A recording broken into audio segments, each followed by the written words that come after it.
Oke, shalom teman-teman. Ya, hari ini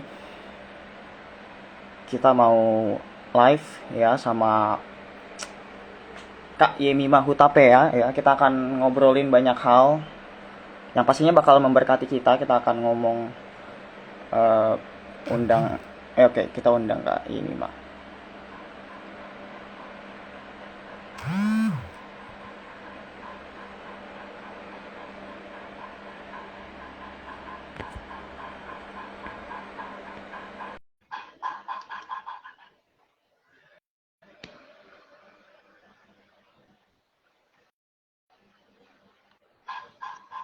Oke. Hai, Halo, halo. Shalom Kak. halo. Kedengeran Oke. ya? Kedengeran, kedengeran Kak. Aman ya? Soalnya di sini sih yang suka hilang-hilang. Oke. Lagi hujan ya Kak? Di sini sih enggak, di daerah selatan, daerah Lebak Bulus aman. Oke. Di rumahku rintik-rintik di daerah Iya Tangerang. kedengeran sih. Di mana tuh, daerah mana? Di daerah Kota Bumi. Oke. Di mana itu ya? Hai Ayubi Pasha, sorry nih aku nyapa-nyapa yang aku kenal ya. Hai Kaire. Oke. Hai Yuda. Oke, silakan. Kalau kamu nggak ngomong nanti jadi aku terus yang ngomong. Bawaan hostnya Eh, keluar. eh, mungkin Kak Imi mah bisa boleh memperkenalkan diri dulu Kak ke teman-teman Eco Green Lake City. Oke, hai teman-teman Eko Green Lake City. Aku Mima, pekerjaanku presenter dan juga penyanyi. Saat ini aku melayani di GKRI Berkat. Kebetulan almarhum papaku gembala sidang, sekarang mamaku yang menggembalai. Terus, apa lagi? Hobi, nomor sepatu, ukuran baju, Iya, itu aja ya. oke, oke, oke. Thank you Kak untuk perkenalannya. Jadi teman-teman kita bakalan ngomongin soal passion and calling for youth ya, dan gue yakin ini bakal memberkati kita. Kak, aku nggak apa-apa ya pakai gue lu biar ke Gak apa-apa. teman-teman Eko lebih. Oke, Iya, boleh-boleh. oke. Iya, jadi kita bakal ngomongin tentang passion and calling for youth ya, dan gue yakin obrolan ini akan memberkati kita banget teman-teman. Jadi selama kira-kira 1 jam ke depan gitu ya, kita bakal ngobrol banyak hal dan gue yakin kita akan terberkati dengan obrolan ini gitu ya. Nah sebelum kita ngobrol mungkin aku boleh doa dulu Kak. Yes, Aku please. pimpin doa ya. Oke, yuk kita berdoa. Bapak kami mengucap syukur untuk hari ini Tuhan kalau kami boleh ngobrol banyak hal ke depannya. Biar Tuhan yang sertai obrolan kami, biar apa yang kami sampaikan, apa yang kami obrolkan pada malam hari ini Tuhan memberkati anak-anak muda yang menyaksikan. Terima kasih Tuhan, sertai 1 jam ke depan di dalam nama Tuhan Yesus. Haleluya. Amin. Amin.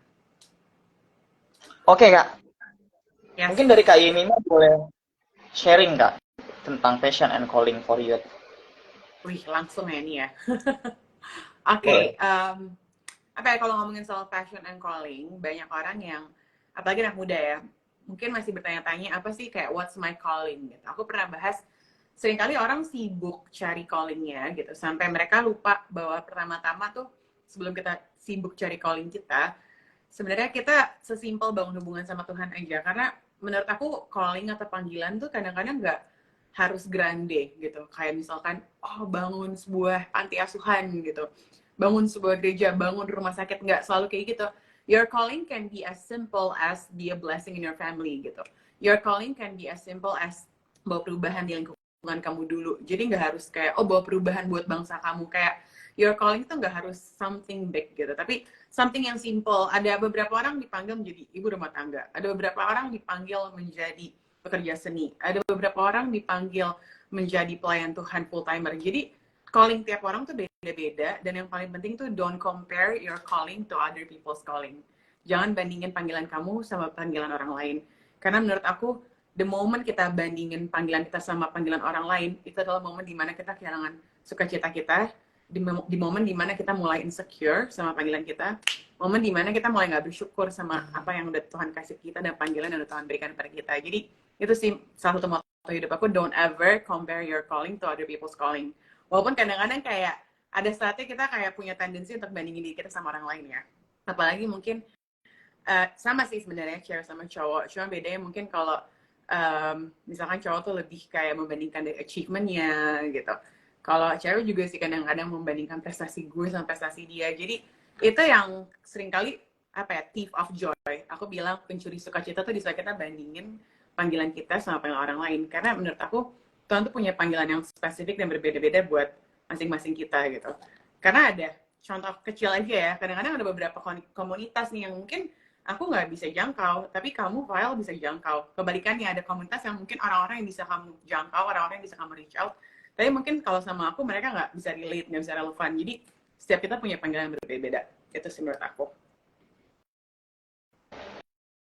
Iya, betul betul Kak. Aku setuju sih bahwa kita punya panggilan yang berbeda-beda dan menurutku kalau misalnya passion and calling for youth ya anak-anak muda itu punya kekuatan di dunia digital gitu ya. Kalau kita berkaca sama yang kemarin tuh ya TikToker yang ngomongin soal lubang jalanan gitu.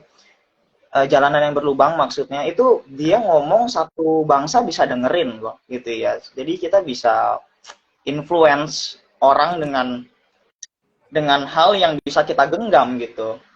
Jadi uh, sangat apa ya, sangat terbuka sekali untuk kita khususnya dalam sharing firman, dalam apa namanya ya ya menjadi terang lah buat banyak orang tuh sebenarnya udah banyak udah jadi kalau yang memang kita bisa apa namanya jadi berkat di dalam hal yang kecil ya kayak kan Yemima bilang di keluarga di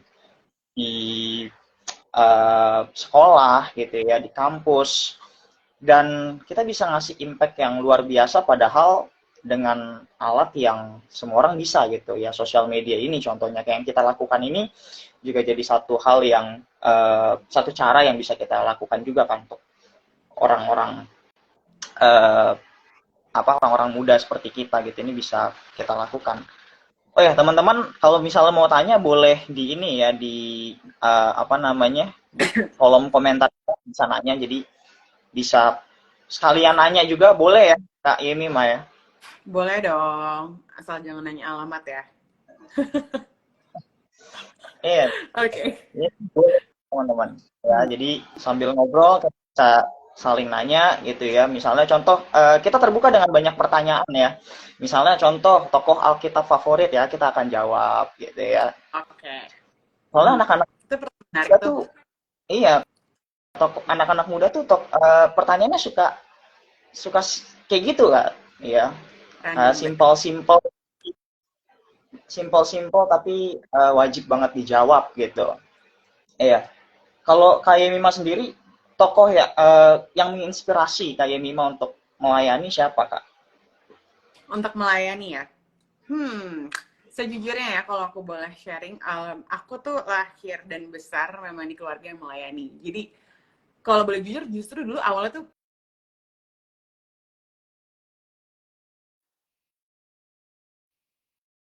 dari kecil tuh kayak udah dicekokin dalam artian kayak oh kamu harus melayani gitu kayak Tuhan sudah baik kepada kamu jadi kamu harus melayani jangan sampai dulu tuh melayani out of fear sebenarnya kayak dari ketakutan karena gue takut deh kalau gue nggak melayani nanti berkat-berkat Tuhan diambil gitu kalau gue nggak melayani nanti Tuhan marah gitu jadi jujur aku tuh perjalanan hidup aku atau perjalanan rohaniku tuh bukan berarti karena aku lahir di keluarga Kristen jadi kayak oh mulus gitu enggak ada saatnya gimana aku kayak mempertanyakan, oh jadi maksudnya kalau aku nggak melayani aku nggak diberkatin. Tapi aku lihat teman-teman aku yang kayak hidupnya berantakan, yang kayak clubbing segala macam, tapi berkatin aja tuh gitu. Walaupun definisi berkat juga harus kita jabarin dulu ya. Cuma maksudnya diberkati secara mata tuh dari luar kayaknya mereka tuh diberkati aja banyak job, terus kayaknya sukses gitu. Tapi I learned that kita tuh melayani bukan karena oh wajib nih gitu, gue harus melayani karena orang tua gue suruh atau kalau gue nggak melayani Tuhan ambil berkat-berkatnya no tapi emang it has to start from love sih dari cinta kayak aku suka kasih analogi tuh hubungannya kayak orang pacaran atau orang menikah gitu kalau orang cinta kita tuh nggak usah disuruh tuh kita kayak pengen aja kasih yang terbaik gitu ya aku nggak tahu sih kayaknya mungkin aku aja kali ya bucin ya tapi kayaknya kalau misalkan orang beneran cinta sih harusnya nggak usah disuruh pasti mereka pengen memberikan yang terbaik gitu dan di situ Tuhan tuh bener-bener ubahin perspektif aku tentang melayani pelan-pelan. Yang awalnya melayani karena ketakutan, akhirnya jadi melayani Tuhan karena cinta gitu. Kayak cinta banget aja sama Tuhan. Kayak I cannot keep this to myself. Kayak talenta yang udah Tuhan kasih nggak bisa disimpan sendiri gitu. Tapi aku mau pakai untuk memuliakan nama Tuhan. Dan aku rasa itu sih mindset yang harus dibenerin di anak muda sekarang. Karena banyak anak muda yang masih melayani karena ketakutan gitu. Oh, kalau gue nggak melayani, nanti gue nggak diberkati. Kalau gue nggak melayani, nanti gue gak dapet jodoh gitu. Jadi akhirnya mereka melayani karena ketakutan. Padahal harusnya it has to start from love gitu. Bagi aku melayani terus dimulai dengan kasih, dengan cinta, dan orang bisa merasakan itu sih. Aku percaya apa yang kita berikan lewat hati itu akan sampai ke hati orang juga. Jadi apapun yang kita lakukan tuh jangan karena terpaksa, jangan karena apa ya, karena tuntutan, tapi karena kita dikasihi Tuhan terlebih dahulu dan kita mau as a thank you gitu, sebagai ucapan syukur kita dan bukti cinta kita kepada Tuhan, kita mau thank Him. Jadi itu dia, kamu harus mulai dari hati yang penuh kasih sih. Karena we can only give, aku juga selalu bilang we can only give what we have gitu. Kalau kita nggak punya kasih, gimana kita mau memberikan kasih? Jadi kalau kita mau melayani Tuhan, tapi kita nggak punya hati yang mau melayani, itu pasti jadinya pelayanannya juga tanda kutip kayak sia-sia gitu. Karena pelayanannya terpaksa. Jadi memang benar-benar pelayanannya harus dari cinta. Awalnya harus dari kasih dan cinta sama Tuhan Yesus. Ini by the way, aku boleh nggak sih nyapa teman-temanku nih? Ada beberapa temanku nih, ada Kak Erika, ada Ella, ada Kak Vena. Hai. Thank you udah join. Halo teman-temannya Kak Yemi mah.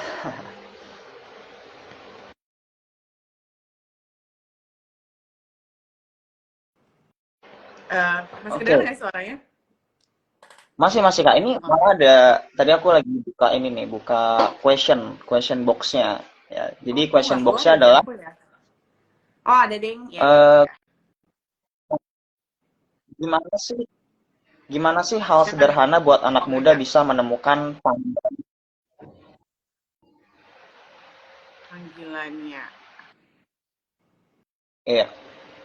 Oke. Gimana hal sederhana ya, buat anak muda menemukan panggilannya? Oke. Ini kenapa ya videonya tiba-tiba goyang? Oke, dengeran nggak tapi suaranya? Halo? Kedengeran Kak. Oh, Masih. ya. Soalnya aku agak nge-lag. Gimana anak muda bisa menemukan panggilannya ya? Kalau misalkan menurut aku ya, kalau kita misalkan contoh nih ya, ini sebenarnya contohnya udah sering aku pakai sih. Misalkan kayak kita mau tahu bener-bener kayak iPhone gitu kan, Apple cara fungsinya tuh gimana, kita kan tanya sama Steve Jobs kan, foundernya gitu, yang menemukan dan menciptakan iPhone. Untuk kita tahu panggilan kita, ya kita harus deket-deket sama yang memberikan panggilan itu Tuhan gitu. Aku percaya kalau kita punya hubungan dekat dengan Tuhan, walaupun aku juga ini sebenarnya bisa dijabarin panjang sih. Intinya kayak, karena kalau kata-kata mendengar suara Tuhan tuh bagi beberapa orang kayak, oh gitu, kayak apa sih maksudnya mendengar suara Tuhan gitu? Apakah tiba-tiba ada suara dari langit, jadilah penyanyi gitu, atau jadilah pendeta? Ya nggak gitu juga ya. Tapi aku percaya sebenarnya panggilan Tuhan itu pasti nggak jauh-jauh dari passion kita, dari apa yang beban di hati kita. Walaupun ada juga ya beberapa orang yang, misalkan contoh nih di Alkitab kayak Musa gitu. Musa dia nggak suka ngomong gitu, tapi itu pun di saat Tuhan kasih calling untuk memimpin bangsa Israel, Tuhan provide dia gitu. Tuhan memberikan Harun untuk membantu dia. Aku percaya di saat Tuhan called us to do something, Tuhan memanggil kita melakukan sesuatu, pasti Tuhan akan provide kita gitu untuk bisa memenuhi panggilan itu. Jadi I will start, kalau aku ya, misalkan mencari panggilan, aku akan memulai di mana nih, kayak hati kamu terbeban dengan apa. Misalkan kayak ada orang yang melihat anak-anak di jalanan, mereka merasa terbeban, mereka merasa terganggu dengan hal itu. Mungkin panggilan Tuhan untuk kamu bisa mengedukasi anak-anak di jalanan itu. Tapi ada juga orang yang ngeliat itu nggak merasa terganggu gitu. Nah, kalau aku misalkan, aku punya panggilan specifically buat para wanita gitu. Karena it really bothers me, dan itu benar-benar kayak breaks my heart gitu. Kalau aku melihat banyak wanita-wanita yang nggak tahu value diri mereka gitu. Nah, mungkin ada beberapa orang yang mendengar cerita-cerita kayak gitu, it doesn't bother them, itu nggak mengganggu mereka. Jadi menurut aku panggilan tuh starts with apa yang kayak mengganggu hati kamu gitu, yang meresahkan hati kamu gitu. Karena aku yakin bahwa panggilan kita harusnya itu bukan soal diri kita gitu, tapi panggilan kita itu untuk memberkati orang lain. Jadi it's not about us gitu. Kan ada orang kayak, oke, saya terpanggil menjadi orang kaya gitu. Tapi itu pun untuk apa gitu? pasti kamu harus gali lebih dalam lagi. Apakah saya dipanggil untuk menjadi orang kaya supaya saya bisa membantu orang-orang yang susah, orang-orang yang struggling financially. Jadi menurut aku itu sih, start with what's bothering you gitu. Apa yang mengganggu hati kamu, as simple as that sih. Karena mungkin kalau aku bilang, tanya Tuhan, itu kan nggak praktikal dalam artian nggak langsung kamu dengan suara Tuhan. Jadi mungkin yang praktikalnya, yang step by stepnya, yang gampangnya kayak apa sih yang bothering you gitu, apa yang membebani kamu gitu. Karena menurut aku di saat hal itu membebani kamu, mungkin itu juga salah satu cara kayak Tuhan menyentuh hati kamu kayak nih gitu, aku mau kamu do something about it. Itu sih kalau menurut aku ya. Wah, ini bagus banget sih Kak. Aku ada catat tadi gitu ya. Pertama, kita pelayanan karena kasih kita kepada Tuhan dulu teman-teman ya. Karena dulu juga awal mula aku pelayanan ya biar diberkati gitu Kak. Soalnya kan biar kita pelayanan pasti diberkati gitu. Tapi ya bertambah usia dan setelah mendengar firman Tuhan dari berbagai pendeta gitu ya, sadar bahwa ya memang pelayanan harus karena kasih gitu. Ya memang Tuhan pasti akan memberkati kan, tapi ya motivasi utamanya harus karena kasih ya. Ini bagus banget teman-teman. Terus yang kedua, aku catat tadi bahwa untuk nemuin atau panggilan kita gitu ya, nemuin panggilan kita, Tuhan pasti nggak jauh-jauh dari karunia kelebihan yang Tuhan kasih ke kita gitu kan. Walaupun sebenarnya kalau kita lihat Musa ya Kak, dia kan bilang nggak bisa ngomong gitu ya. Tuhan kasih Harun, tapi pada kenyataannya di Alkitab itu Musa loh yang ngomong. Ya. Jadi Tuhan memanggil orang dan Tuhan pasti bertanggung jawab gitu atas orang yang dia panggil kan, dengan cara kasih kelebihan ya, Tuhan kasih karunia juga, Tuhan kasih Roh Kudusnya juga gitu ya. Terus Tuhan juga janji menyertai sampai kepada akhir zaman, dan aku rasa kayaknya nggak ada alasan untuk nggak melayani sih ya Kak ya, dengan apa namanya, apalagi dengan janji menyertai sampai kepada akhir zaman tuh menurutku janji yang powerful banget sih ya. Nah ini ada ini juga nih, gimana nih Kak caranya untuk mengatasi swing mood atau mood yang mungkin ini ya, apa namanya, naik turun gitu ya. Ini siapa Gimana tuh yang Kak? nanya nih? Kok kayak bukan temen aku ya? Karena pas gitu pertanyaannya. Karena aku orangnya sebenarnya kemudian. Jadi pertanyaannya apa tadi? Gimana cara mengatasi mood swing? Mood swing, bener. Oke. Aku jawab ini bukan berarti kayak aku sudah melakukan ini tiap hari, kayak I'm still struggling with this, tapi aku percaya bahwa selama kita di dunia pasti kita diproses Tuhan. Kalau aku ngingetin diriku bahwa aku hidup bukan dipimpin oleh perasaan, tapi dipimpin oleh Roh Kudus. Karena perasaan tuh naik turun ya, apalagi kita cewek. Coba cewek-cewek angkat tangan di sini, ada berapa banyak yang nonton yang cewek-cewek? Biasanya ada hari-hari tertentu kalau kita lagi dapet, biasanya kan kita moody banget ya, kayak lebih gampang emosi, kayak mau senggol bacok gitu ya kalau ada orang yang nyebelin. Tapi kita harus ingetin diri kita, harus remind ourselves kalau misalkan kita mengambil keputusan berdasarkan feeling, yang ada keputusan kita bisa salah gitu. Karena yang tadi aku bilang gitu, feeling itu go up and down gitu. Tapi kita harus mengambil keputusan karena benar-benar kita tuh dipimpin oleh Roh Kudus. Jadi caranya apa nih Kak supaya nggak mood swing? Menurut aku sih kita harus disiplin perasaan kita sih. Aku sering banget dinasihatin sama abangku kayak jangan ngikutin perasaan. Justru kamu mengambil keputusan bukan berdasarkan perasaan, tapi perasaan yang ngikutin kamu gitu. Kayak contoh deh, mungkin teman-teman yang udah kerja gitu, ada saatnya kalian bangun pagi nggak mau ke kantor gitu, tapi apakah kalian yaudah deh gue nggak usah kantor deh, yang ada lama-lama dipecat ya kalau misalkan kita ngikutin mood.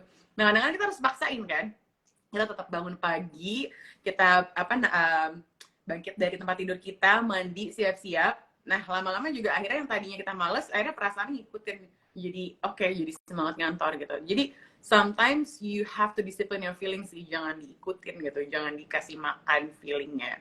Dan aku pribadi gitu juga masih belajar dalam hal ini sih, karena ada momen-momen, contoh tadi kita ngebahas soal pelayanan ya, melayani, ada momen dimana misalkan kita udah komitmen, udah iyain sebuah pelayanan gitu, tiba-tiba pas hari itu tiba, nggak tahu kenapa kita nggak apa ya, istilahnya kayak feel-nya lagi mager nih gitu kan, anak zaman sekarang lagi mager nih, kayak lagi males nih. Tapi kan kita harus ngikuti komitmen kita dong, kita nggak mungkin cancel last minute. Nah, menurut aku di momen-momen seperti itu kita jangan kasih makan feeling kita kayak yaudah deh cancel aja. Nanti jadinya kita kebiasaan ngikutin feeling gitu. Ada saat-saat dimana kita harus mendisiplinkan feeling kita karena our feeling is not always right gitu. Bahkan ya kita aja dibilang kan bahwa hati itu penuh dengan apa ya, penuh dengan tipu muslihat, nggak selalu hati kita tuh bener. Jadi jangan selalu ikutin kata hati. Kan kita suka dengar ya orang-orang ngomong kayak oh ya ikutin kata hati, ikutin kata hati. Walaupun kalau hati kita dimurnikan ya aku percaya sih Tuhan bisa berbicara ke hati. Cuman a lot of times gitu hati kita tuh jahat. Jadi jangan ikutin feeling kita. Karena kalau ngomongin soal feeling ya, misalkan ini topiknya bisa jadi jauh. Tapi misalkan anak-anak muda yang jatuh dalam misalkan seks di luar nikah. Itu karena apa? Karena feeling ke bawah suasana, ya nggak? Karena mereka ngikutin perasaan. Jadi perasaan tuh jangan selalu diikutin karena perasaan nggak selalu bener. Jadi be careful with what you feel. Oke, ini keren sih. Mungkin kalau dari aku mungkin cowok kayaknya kita lebih ini ya, lebih Logika. ke apa? Kenapa, Kak? Lebih pakai logika ya. Jarang moody. Tapi kayaknya ada juga sih cowok yang mudian ya. Kayaknya Ada. gitu. Ada. Ya, mungkin Jarang. kalau cowok lebih ke ini kali ya, ketersinggungan kali Kak di gereja, tersinggung kalau nggak di-mention, Right. tersinggung kalau perannya nggak dianggap penting gitu ya, atau apa namanya, eh, kebutuhan aktualisasi dirinya nggak terpenuhi gitu ya. Kalau cowok mungkin lebih ke situ kali ya Kak Yes. ya. Dan mungkin kalau para cowok-cowok sih, aku tanya aja deh. Menurut Kak Yemima nih, kalau kita ke gereja karena someone gitu ya, karena ngelihat ini kayaknya atau gabung pelayanan karena ngelihat si dia pelayanan gitu Kak. Nah, menurut Kak Yemima gimana? Soalnya dulu aku gitu nih, jujur aja.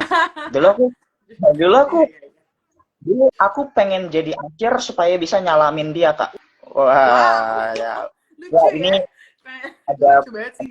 Jadi petugas juga persembahan biar sih. bisa lewat depan dia.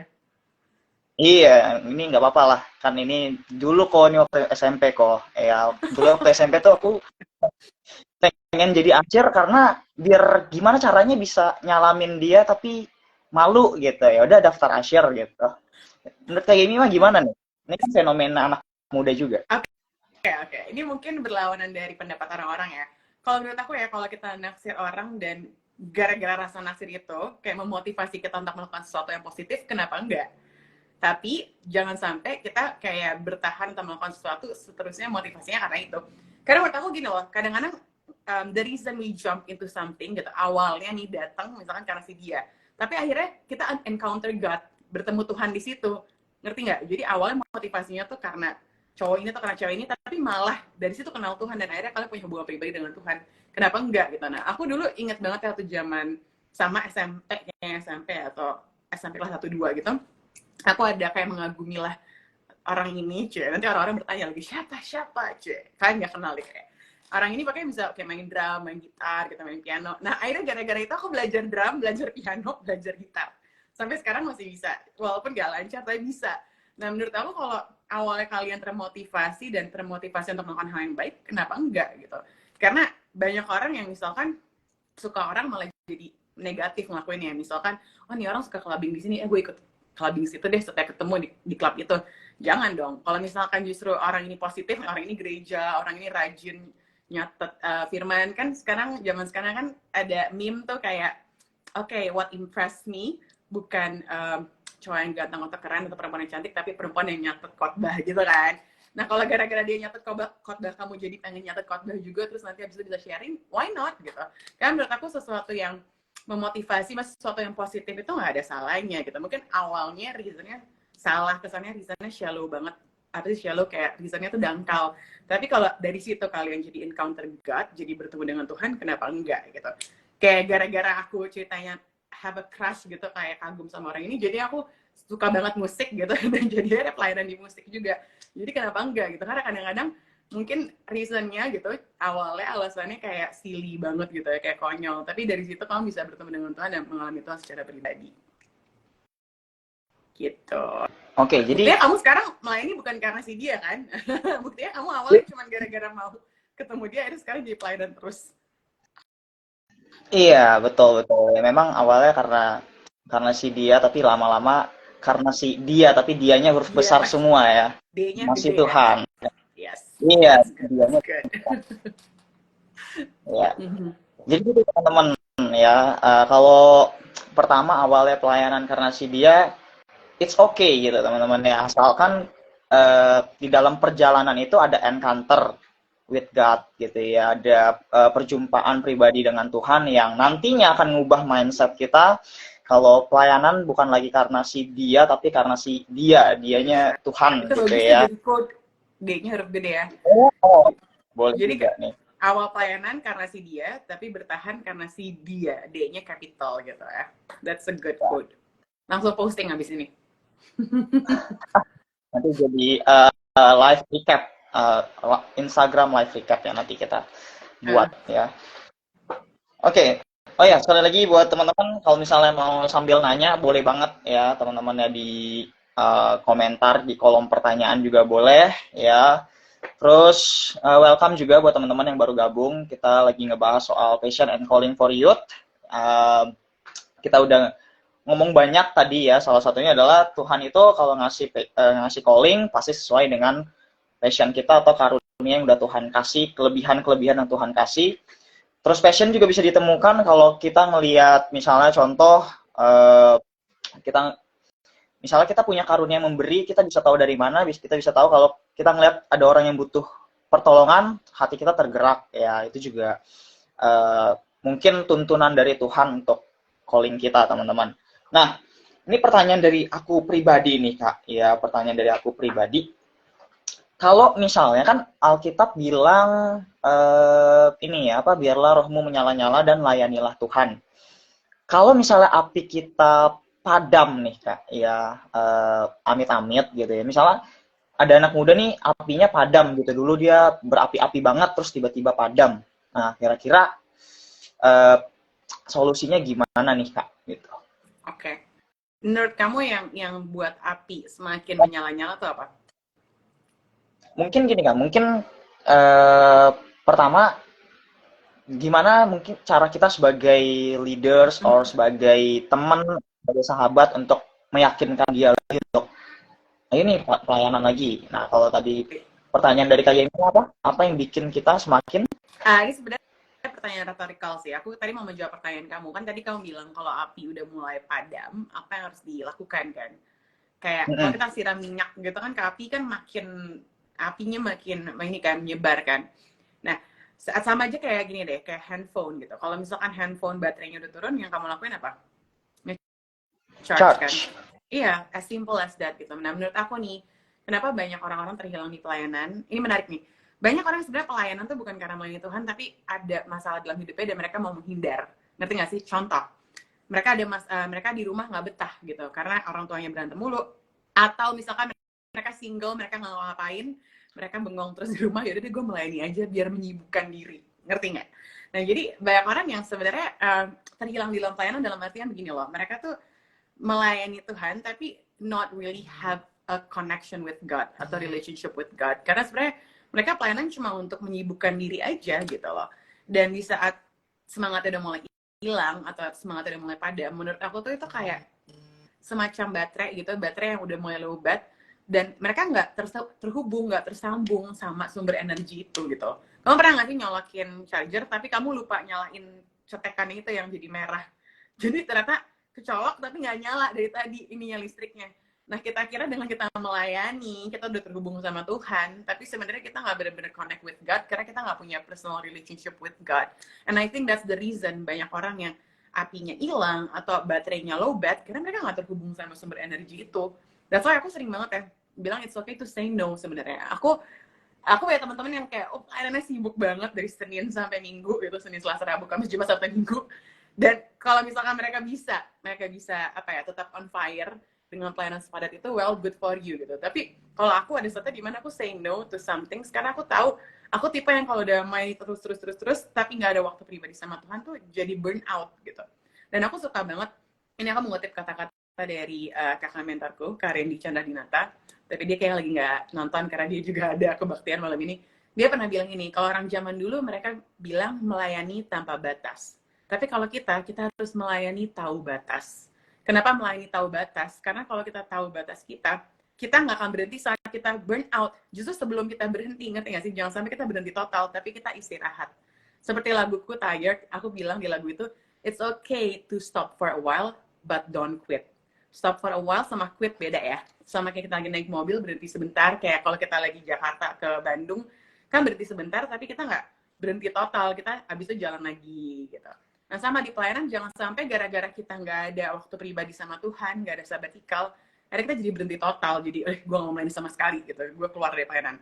Lebih baik berhenti sejenak, tapi bisa lanjut lagi pelayanan. Karena menurut aku, quality time with God, personal relationship with God, it's so important. Aku nggak bisa nekenin berapa pentingnya itu, dan aku ngalamin sendiri sih di saat aku kurang spend time with God, aku kayak udah mulai nyebelin, udah mulai gampang emosi gitu, mulai istilahnya sumbunya pendek. Tapi kalau aku udah spend time with God, udah punya quality time with God, bener-bener tuh kayak pelayanan juga fresh. Nggak cuma pelayanan sih, tapi hubungan dengan sekitar juga lebih baik. Jadi menurut aku buat teman-teman yang lagi padam nih, artinya coba deh cek gimana kira-kira ini hubungan kamu sama Tuhan.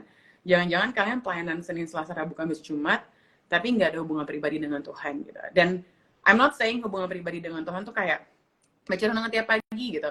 Yes, baca renungan, tapi kadang-kadang baca renungan juga bisa jadi kayak rutinitas. Jadi I'm not talking about kayak checklist gitu, tapi kualitasnya gitu. Karena ada orang yang baca renungannya buru-buru gitu. Jadi aku ngomongin soal kualitasnya, gimana kualitas hubungan kamu dengan Tuhan, bukan kuantitasnya.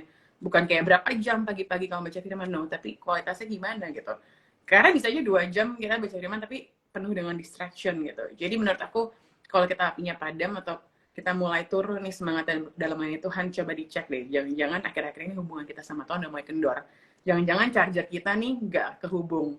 Coba dicek dulu udah nyala nggak tuh listriknya. Jangan-jangan kita nggak benar-benar kehubung sama Tuhan. Kita kira kehubung padahal enggak. So itu sih. Wah, ini menarik banget nih. Kita melayani harus tahu batas nih, keren ya. Dan aku jadi keinget ayat Alkitab di Keluaran ya, tapi versi bahasa Inggrisnya dia bilang, ayat itu bilang, I will give you rest, gitu ya. Dia ayat itu gak bilang bahwa I will give you sukses, or I will give you apa namanya, kaya atau makmur gitu ya. Ayat itu cuma bilang atau I will give you rest. Ayat itu cuma bilang, coba aja search di, kan kalau Alkitab bisa di search ya, di Keluaran, Exodus, tulis aja I will give you rest, itu ada ya teman-teman. Jadi ya penting banget buat kita untuk istirahat, untuk nge-charge lagi teman-teman ya, untuk pelayanan kita.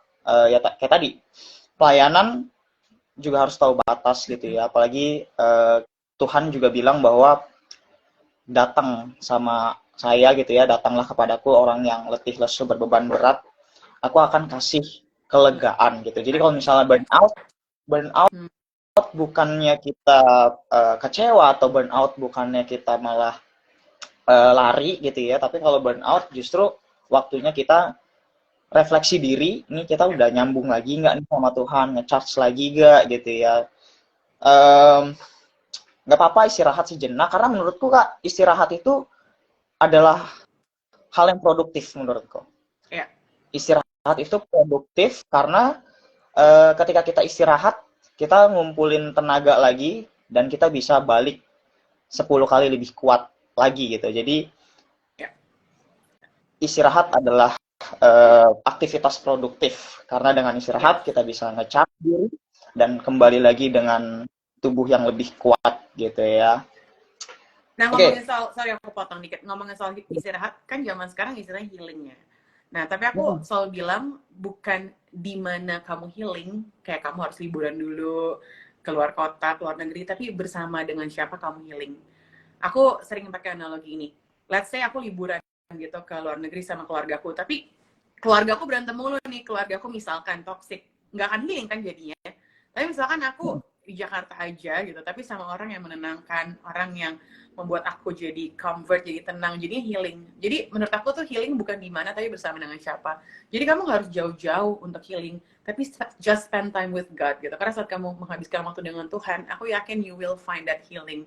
Dan aku nggak tahu ya, sudah apapun yang nonton, mau 10, mau 5, aku percaya kita semua pasti ada masa dimana kita tuh kayak capek, jenuh, terus kayak lelah, letih lesu lunglai. Nah, di situ tuh Tuhan sebenarnya lagi pengen kamu kayak rest gitu, find rest in me gitu. Kadang-kadang kita find rest in Netflix, find rest di Disney Plus, apalagi banyak banget sekarang streaming di Prime atau di mana. Tapi healing itu bukan kita dapetin dari nonton film, dari dengerin lagu-lagu Korea, tapi menurut aku healing itu dari spending time with God. Yap. Terus ya orang-orang yang nantikan Tuhan akan dapat kekuatan baru ya seperti Raja Wali yang naik terbang tinggi, langsung keluar gitu ya, Jerman gitu ya. Itu ada lagu favoritku tuh, lagunya Elevation Church, judulnya Wait on the Lord. Itu juga ada kata-kata itu, those who wait in the Lord will soar like an eagle. Aku suka banget nih teman-teman church deh. Wait on the Lord, wait on the Lord, He will renew your strength, so wait I say. Kata-katanya bagus. Oke, itu keren sih ya. Bentar, ini aku masih kedengeran nggak ya? Masih. Tadi Aman. masih. Masih. Okay. Ini aku mau buka pertanyaannya, tapi tadi pas aku buka pertanyaan, HP ku rada hang, jadi aku rada takut mau buka question box-nya. Oh, tapi belum ada lagi kok. Terakhir yang belum tadi ada lagi. Oke. Ya teman-teman masih ada waktu ya, kita teman-teman kalau mau bertanya boleh banget gitu ya, kakak, koko, dede, teman-teman ya semua boleh tanya gitu ya, apapun ya terkait dengan topik yaitu passion and calling for youth, kita akan coba jawab. Terutama kayak Mima ya, aku nambah-nambahin aja nanti. Gitu. Kalau kamu passionnya apa? Mungkin gantian aku yang nanya. Kamu passionnya tuh apa? Karena, oh ya tadi aku lupa bilang, sebenarnya aku sama kakakku, ada satu kakakku yang tinggal di Bali, namanya Sisi. Dia suka ngomong gini, passion plus calling sama dengan purpose. Gitu. Jadi kalau ada orang yang mungkin bingung purpose-nya apa, coba find your passion and your calling. Nah, passion plus calling equals purpose gitu. Dan aku tuh, kayak aku kan suka banget, aku passionate banget ngomong ke anak muda. Terus kayak, aku sebenarnya suka one on one banget sih. Aku lebih suka pelayanan ya. Kalau misalkan ditanya lebih suka preaching atau one on one, aku sebenarnya lebih suka one on one. Karena kalau one on one tuh kayak bisa sharing, bisa dengerin keluh kesah mereka. Kalau preaching kan satu arah kan. Nah makanya calling aku atau purpose aku adalah to help young people to find God, experience God, and be set free. Itu moto hidup aku. Jadi kalau orang nanya, Mim, moto hidup kamu apa? I am here. Aku ada di dunia ini to help young people, membantu anak muda, to find God. Nemu dulu nih, karena kalau nggak nemu gimana kita bisa experience. Nah, habis find God baru experience. Nah, kalau kita udah experience Tuhan, baru set free. Dibebaskan dari ketakutan, dari kekhawatiran, dari keterikatan. So, itu dia purpose aku. Dulu aku pernah upload lagi ngajar UKM, jadi aku waktu itu ngajar UKM soal public speaking di kampus. Terus aku bikin captionnya gini, when you're calling.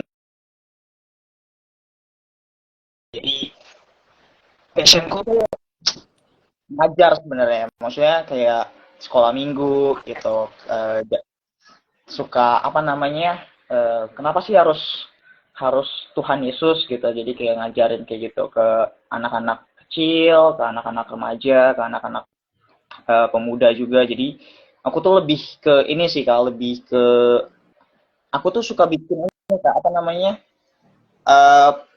jadi kayak misalnya keluaran gitu ya, keluaran tuh nanti ngebahasnya ini mind mapping gitu, aku suka mind mappingin gitu. Jadi kalau ditanya passionku, sebenarnya passionku mungkin ngajar, ngobrol kayak gini, terus preaching juga, aku lebih kayak gitu sih gitu. Kare. Yes. Sorry, aku ke distract. Aku lagi lihat komennya Kare. Answer his calling katanya. Yes. Ini Kare dari muda. Ini salah satu sahabatnya Kak Raditya Ulawan juga nih. Ya ampun Kak, kita mau ketemuan gak jadi-jadi ya. Ada temanku juga Valerie. Hai Valerie. Oke, lanjut File. Ini juga nih, ya, ada Joshua, ada yang lain. Ya, ini Joshua kebetulan juga sama nih kayak kayak kita gini Kak, suka ngobrol ya, suka eh, interaksi di dia punya media gitu ya. Iya, iya. Ya. Calling tuh bisa juga kayak misalkan buat konten, kita memberkati, itu juga bisa jadi calling kalian. Ada satu content creator di Instagram yang aku suka, aku lupa namanya, tapi kayak depannya Trey berapa Mm-mm. gitu ada angkanya. Dia tuh suka buat konten lucu banget, tapi memberkati. Jadi dia tuh pendekatannya, penginjilan lewat humor. Dan menurut aku tuh jarang kan. Kayak misalnya sekarang kita sering banget ya lihat TikTok sama Reels yang kayak 1 menit yang ngomongin khotbah, firman. Tapi kayak yang humor gitu jarang kan. Dan dia tuh lucu banget kontennya. Terus ada juga satu lagi Christian guy, namanya tuh juga lucu banget. Dia jadi kayak sama, kayak ngabarin firman, memberitakan Injil tapi lewat humor, lewat jokes. Nah menurut aku tuh kalau kita pikir-pikir kan kesannya kayak callingnya simple banget ya buat konten yang memberkati gitu di Instagram atau di TikTok. But I think yang tadi aku bilang calling itu nggak harus yang grande yang kayak oh bangun rumah sakit atau kamu jadi presiden gitu. Which is it can be your calling ya. Siapa tahu salah satu dari penonton kita hari ini jadi presiden one day. Tapi maksud aku calling itu bisa as simple as making contents, as serving the people at your church. Jadi kayak di saat kita ngomongin calling itu teman-teman jangan langsung mikirin kayak wah jadi misionaris gitu saya harus ke pelosok-pelosok. Menurut Hmm. aku tuh calling di mana Tuhan tempatkan dengan apa yang kamu punya, dengan apa yang kamu bisa. Setuju, setuju Kak. Nah, tadi kan Kak Yemima bilang Kak Yemima lebih suka untuk lebih ke one on one gitu ya. Ya. Nah, gimana caranya kita mendekati orang yang very very introvert? Nah, ini kayaknya juga yang Ya. nggak mau gimana ya? Kita mungkin kalau orang yang ekstrovert itu kan suka gregetan gitu kan ke orang ini tuh, kenapa sih gitu. Kira-kira dari Kak Yemima gimana caranya? Iya, iya, iya, iya. Oke.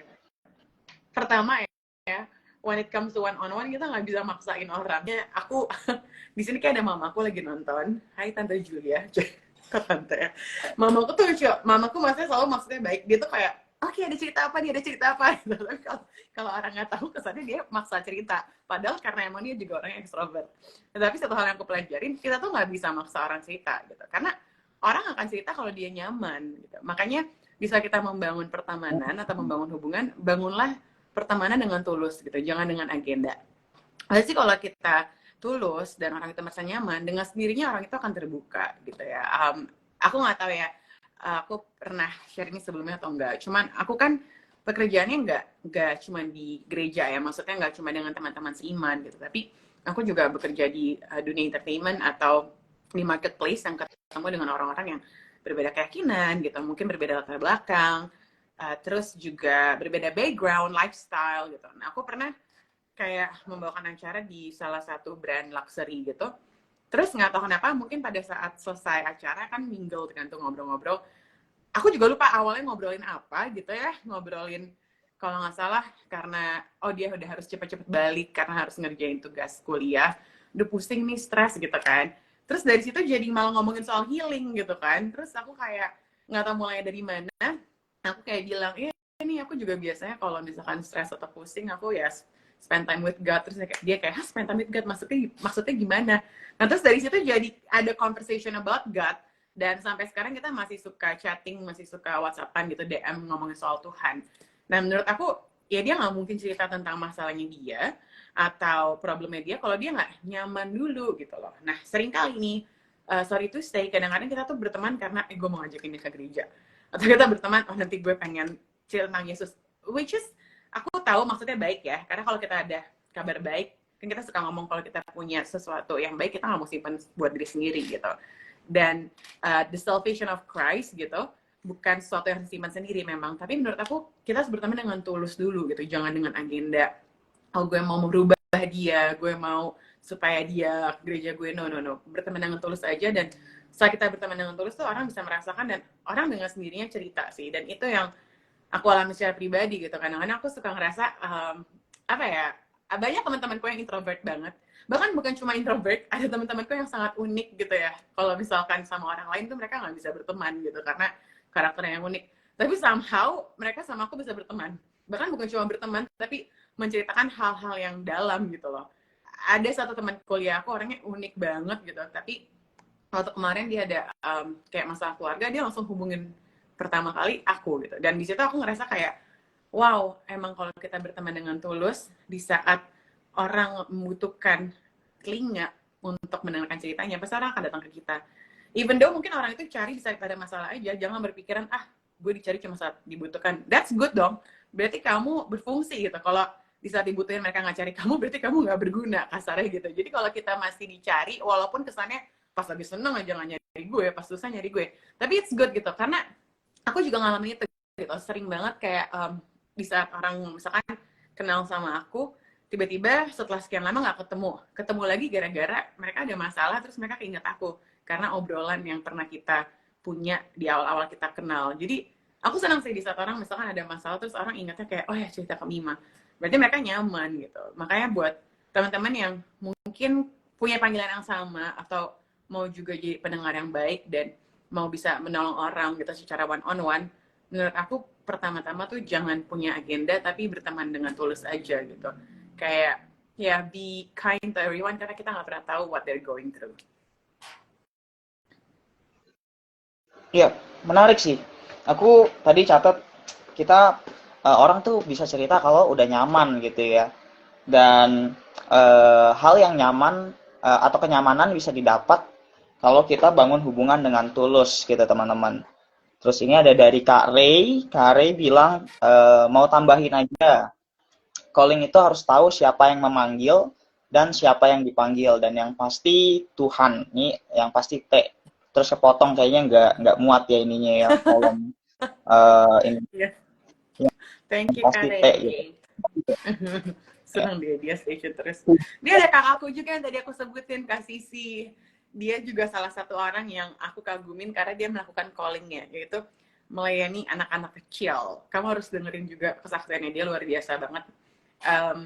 Oke, ini mungkin intermezzo dikit ya. Aku mau ngasih tahu, mungkin ada teman-teman yang ngerasa misalkan gini, gue dipanggil untuk pelayanan, untuk jadi full timer. Tapi lulus kuliah kalian malah harus ngerjain bisnis orang tua. Nah kadang-kadang tuh di saat Tuhan manggil kita melakukan satu hal, nggak langsung nyampe ke hal itu, ngerti nggak? Kadang-kadang mungkin Tuhan bawa kita muter-muter dulu untuk sampai ke situ.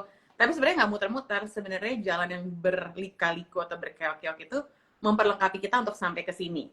Nah contohnya nih kakakku, dia kan suka anak kecil ya. Tapi justru jurusan kuliah dia tuh nggak ada hubungan sama anak kecil. Jurusan kuliah dia adalah pastry and baking, masak gitu kan. Kan masak kayaknya nggak ada hubungannya ya. Nah ternyata pada saat dia lulus kuliah, dia pelayanan di gereja, yaitu di anak-anak kan, di sekolah minggu. Nah di situ dia ngajarin anak-anak masak.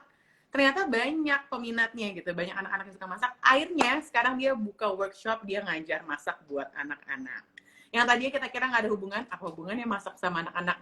Ternyata Tuhan tuh bisa kayak sambungin jadi calling dia. Jadi buat teman-teman yang punya anak-anak di Bali yang mau belajar masak bisa menghubungi kakakku, Kak Sisi. Sekalian promo ya. Gitu. Seru loh. Kayak kalau ngomongin calling tuh Tuhan tuh kreatif banget ya, pokoknya banyak cara yang dia lakukan biar kita bisa fulfill callingnya dia. Wah, benar juga ya. Apa nanti kita di Eco Generation kita bikin workshop masak. Boleh. Ini ada Kak Felicia Kristi.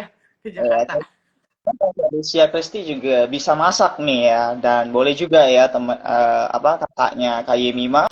Iya. Mungkin nanti kita kontekan, kita bikin workshop masak di yacht kita. Boleh banget. Sama workshop public speaking. Nanti aku yang ngajarin. Sebenarnya aku waktu itu di kalau aku dulu caranya gini Kak, aku pernah ngomong kan sama satu anak, dia bilang kayak gini, gue ngapain cerita ke kakak rohani yang dia sendiri aja nggak mau cerita ke gue gitu, jadi ngapain gue cerita ke dia, tapi dia nggak cerita ke gue, fair, dia bilang. Gak fair lah. Masa gue cerita soal gue ke dia, dia nggak mau cerita soal dia ke gue sih gitu. Jadi kayak nggak fair aja bagi dia gitu. Jadi semacam apa namanya ya?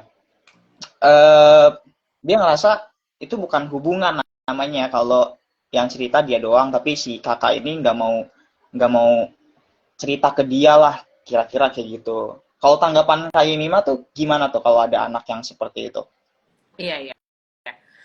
Menurut aku itu sebenarnya simpelnya gini sih. Kadang-kadang orang kayak nggak mau berani terbuka kalau lawan bicara gue aja nggak terbuka. Nah, makanya itu salah satu yang aku suka dari almarhum Kak Raditya Olowan ya. Di sini ada Kak Ray, dia bisa vouch for me, dia bisa menyetujui apa yang ngomong. Dia taruhnya terbuka banget gitu.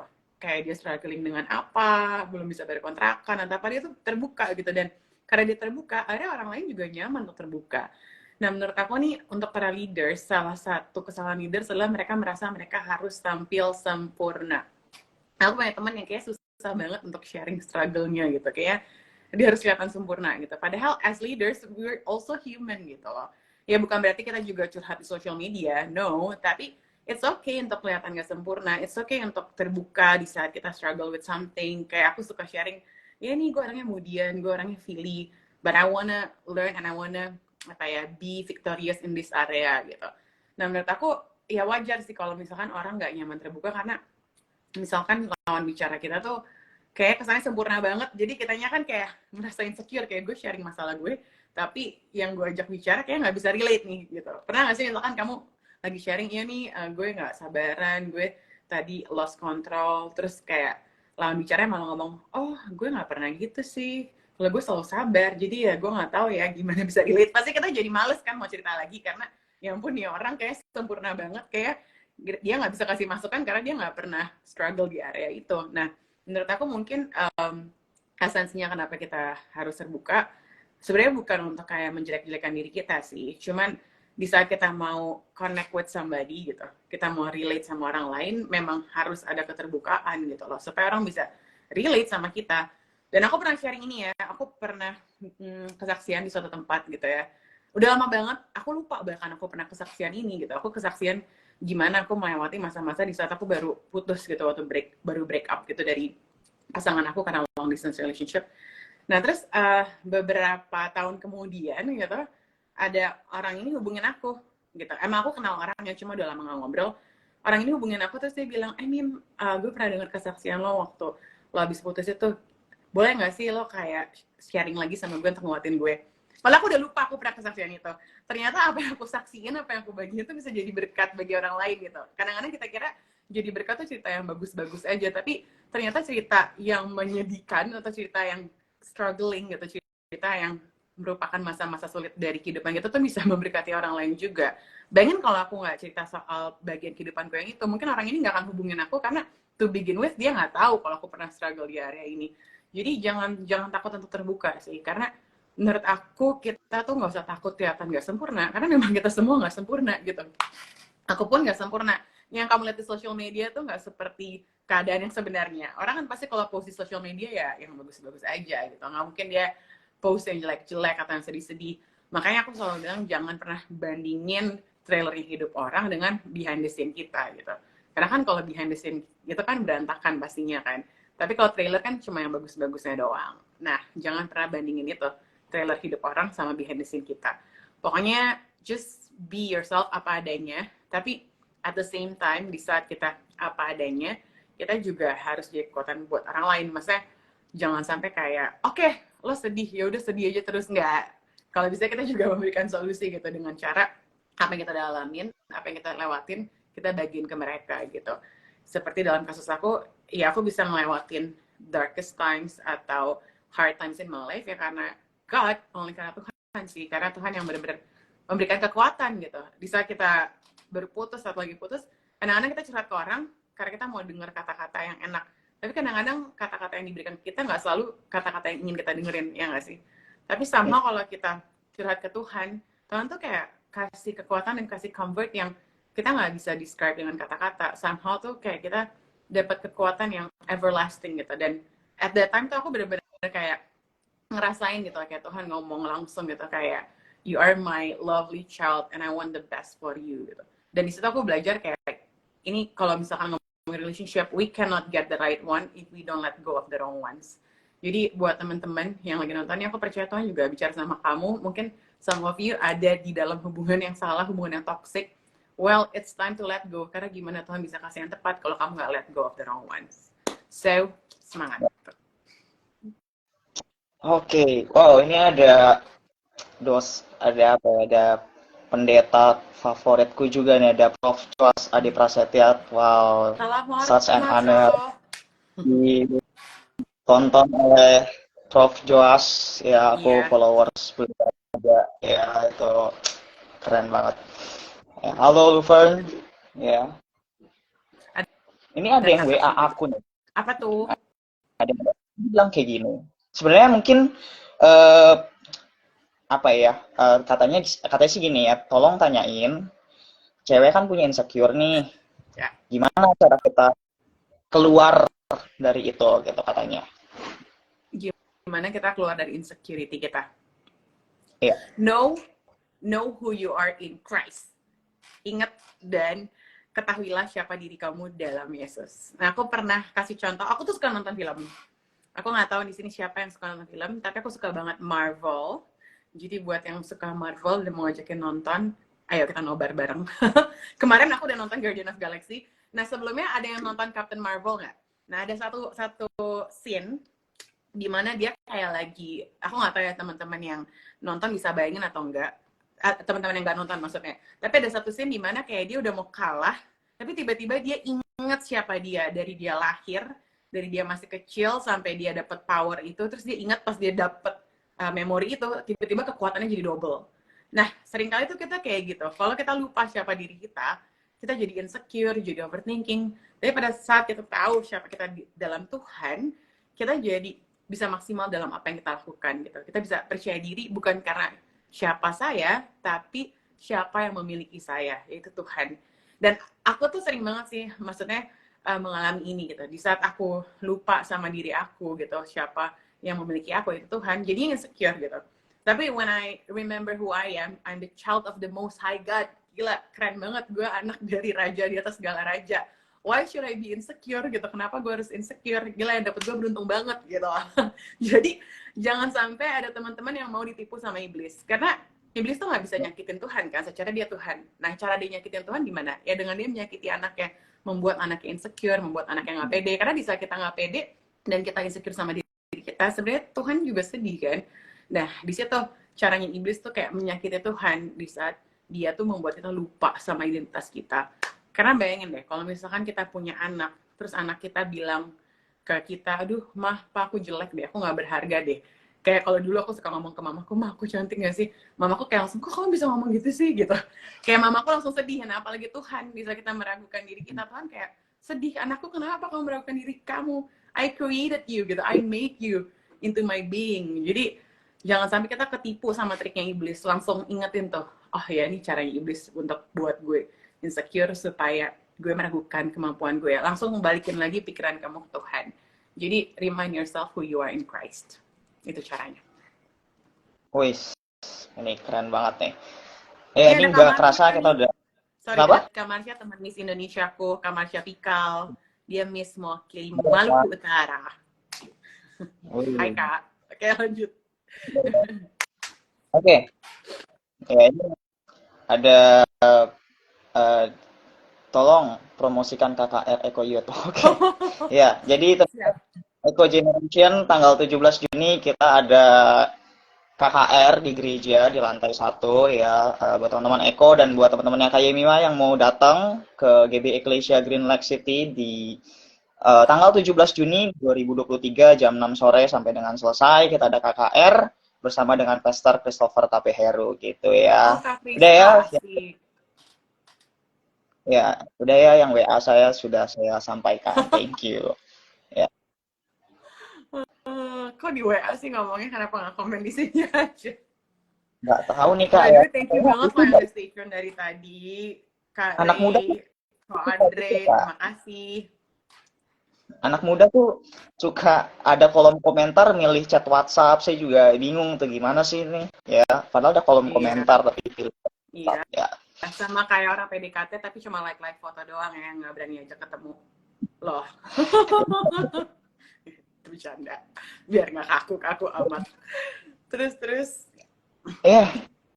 Eh, kita sebenarnya udah sejam sih ya Kak. masa Kalau sih? aku boleh minta 5 Nggak menit kerasa. lagi, Aku sih nggak kerasa ternyata ya, juga. teman yang nonton berasa kali ya, aku nggak habis ya nih gitu. Mungkin 5 menit lagi aku pengen minta ini ya Kak. Atau Kak Yemima mau sampaikan sesuatu dulu nih sebelum aku minta closing statement ya. Apa ya, menurut aku ya hampir semua anak muda tuh sekarang udah punya akses ke firman Tuhan, entah itu lewat TikTok, Instagram, lewat Alkitab, bener-bener Alkitab langsung, lewat aplikasi Bible app, kita tuh udah punya aksesnya, tapi kita tinggal mempraktekannya aja. Nah, aku sering bilang, kalau misalkan kita cuman denger firman tapi nggak ngelakuin, kita kayak orang obesitas, makan, tapi kita nggak gerak, kita nggak ada melakukan firmannya. Nah, untuk teman-teman yang udah baca firman, udah bangun hubungan sama Tuhan, jangan cuman disimpan aja, tapi take action gitu. Kita harus mengambil langkah. Dan untuk teman-teman yang lagi mau nyerah atau lagi capek dengan panggilan hidupnya, jadi kalian udah menjalani tapi kalian lelah, don't forget to take a break, karena it's okay to take a rest, but don't quit. Jadi semangat teman-teman. Oh, ya. Kalau dari aku apa ya? Aku cuma bilang mungkin kita punya anugerah dari teman-teman, kita punya karunia dari Tuhan yang harus kita pakai gitu ya, yang harus kita pakai untuk kemuliaan Tuhan. Jadi apapun yang Tuhan kasih ke kita, baik itu kelebihan, baik itu kekurangan, pasti Tuhan punya tujuan kasih itu untuk kita gitu ya. So, semoga teman-teman terberkati dengan live malam hari ini ya. Semoga teman-teman makin menemukan calling di dalam Tuhan ya, punya dapat purpose ya. Semoga Tuhan lewat live ini Tuhan membuka kita ya, atau Tuhan berbicara sama kita soal ini loh purpose-nya, ini loh calling kamu gitu ya. Ada lagi dari Kak Yemima? Ya, itu aja. Nanti kalau banyak-banyak lupa lagi. Oke. Kita mulai dengan doa, kita tutup dengan doa juga kali ya Kak ya. Kak, Oke. Kak Yemima atau aku nih? Boleh aku tutup dalam doa? Ya, mari kita bersatu dalam doa. Tuhan, thank you banget buat live kita malam ini. Aku percaya berapapun yang nonton hari ini, Tuhan, gak kebetulan bahwa Kau akan pakai mereka, Tuhan. Kau akan memberkati mereka dalam setiap yang mereka lakukan, Tuhan. Biarlah untuk mereka yang mulai padam semangatnya atau mulai padam apinya, Kau berikan lagi semangat mula-mula, Tuhan. Dan aku percaya, Tuhan, bahwa panggilan yang Kau berikan ke mereka spesifik dan Kau gak pernah salah. Kiranya Kau provide mereka dengan segala kebutuhan yang mereka perlukan untuk bisa memenuhi panggilan mereka. Dan biar Kau sendiri, Tuhan, mengingatkan mereka bahwa Engkau sendiri yang memberikan panggilan ini. So it's not about them, but it's about you, Jesus. Thank you Tuhan buat tim youth Tuhan di Eklesia. Kau berkati juga setiap anak-anak youth, setiap leadernya, untuk Yehuda dan tim, dan juga File, dan semua yang udah join. Thank you banget Tuhan. Berkati semua yang udah dengerin live kita hari ini. Kak Ray, Valerie, Ella, semua yang gak bisa aku sebutin satu-satu. You bless them and let them be prosperous in everything that they do. In Jesus' name we pray. Amen. Amin. Thank you Kak Yemima, thank you teman-teman semua. Bye. Thank you teman-teman dari Echo Youth. Sampai bertemu lagi. See you. Bye. Ini gimana mati ini? Oke, bye-bye. Ya, Kak. Oke.